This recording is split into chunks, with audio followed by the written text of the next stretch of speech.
Hi, hi, you wonderful you.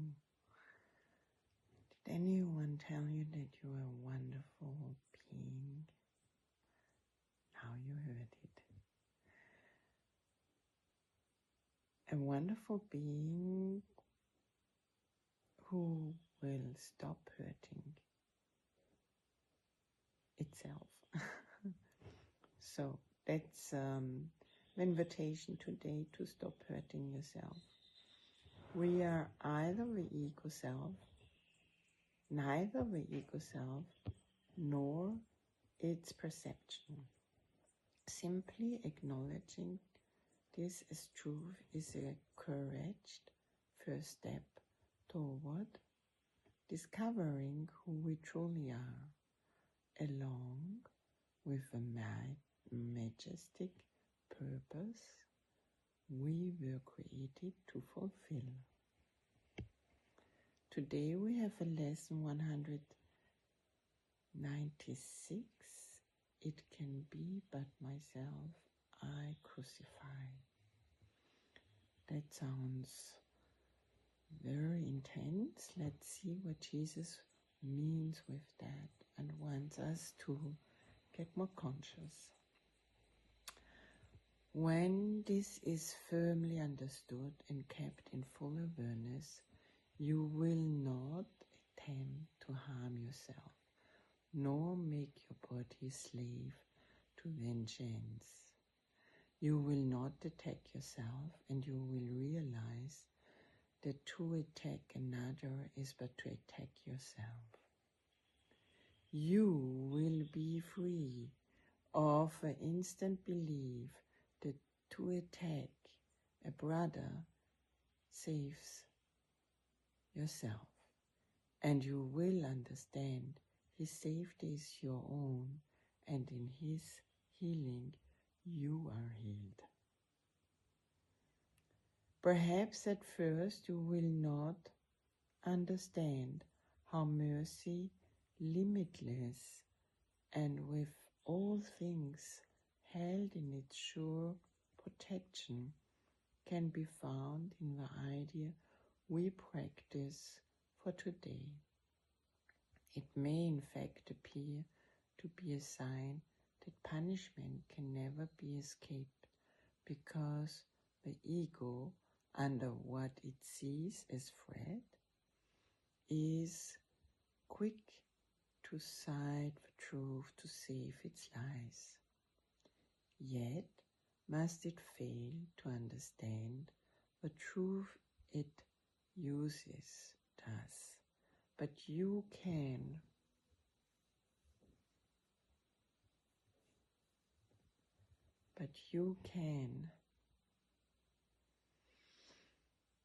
learn to see these foolish applications and deny the meaning they appear to have.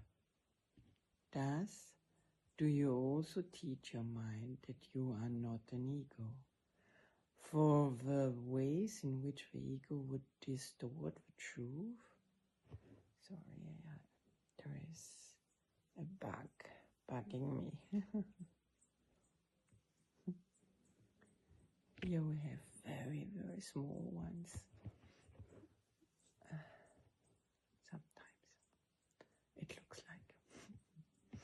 So, for the ways in which the ego would distort the truth will not deceive you longer. You will not believe you are a body to be crucified.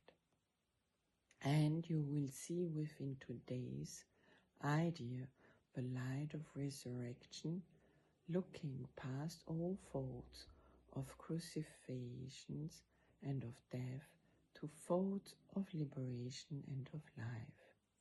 Today's idea is one step we take in leading us from bondage to the state of perfect freedom, which is a different freedom than what your ego mind tells you what freedom means and looks like. Let it go. Let us take this step today that we may quickly go away Salvation shows us taking every step in its appointed sequences as the mind relinquishes its burdens one by one.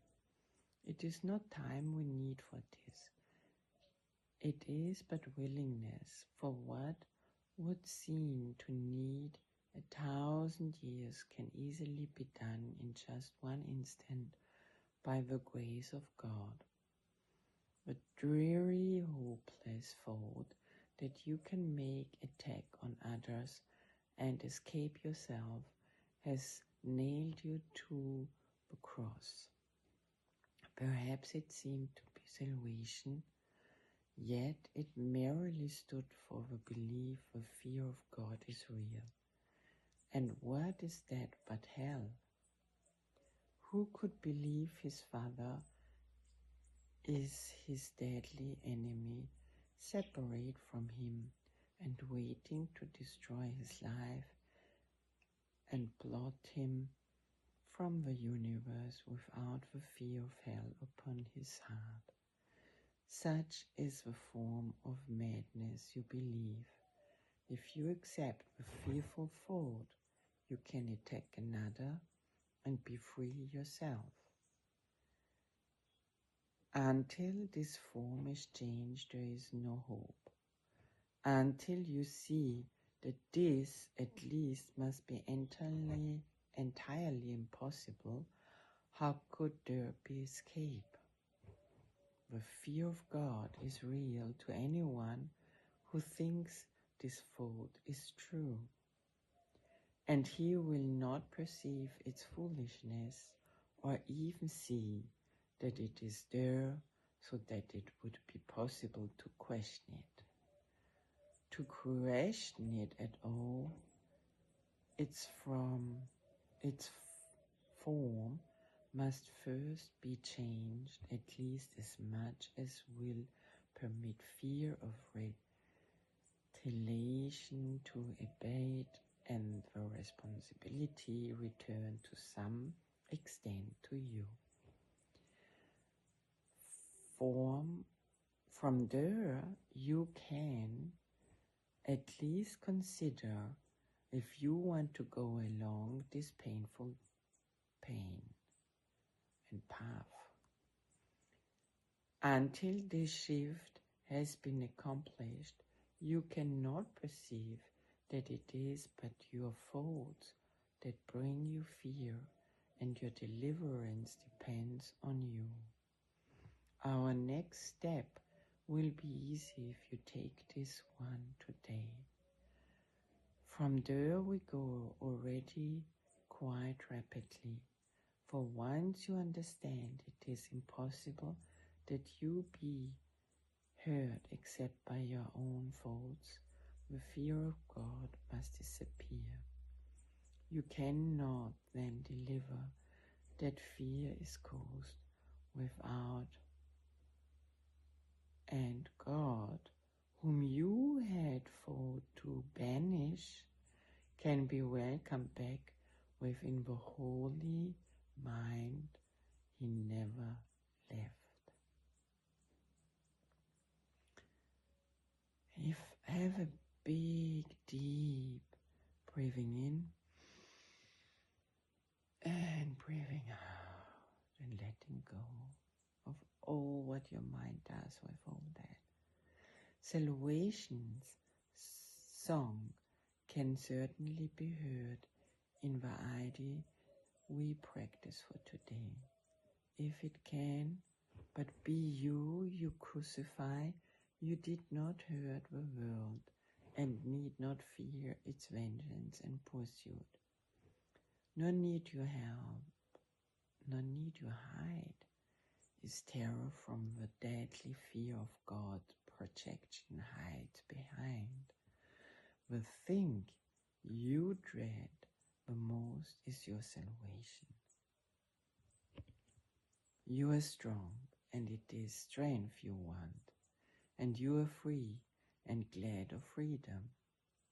You have solved to be both weak and bound, because you featured your strength and freedom yet salvation lies in them.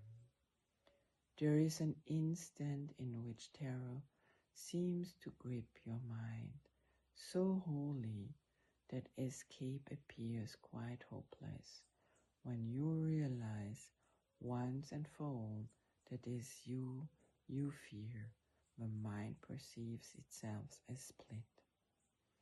And this had been concealed while you believed attacks could be directed outward and return from outside to within. It seemed to be an enemy outside your head to fear. And thus, a good outside yourself became your mortal enemy, the source of fear. Now, for an instant, is a murderer perceived within you, eager for your death, intent on plotting punishment for you and the time when it can kill at last. Yet, in this instant is the time as well in which salvation comes.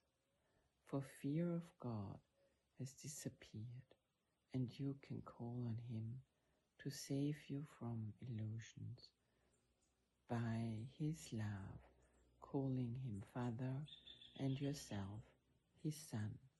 Pray that the instant may be soon today.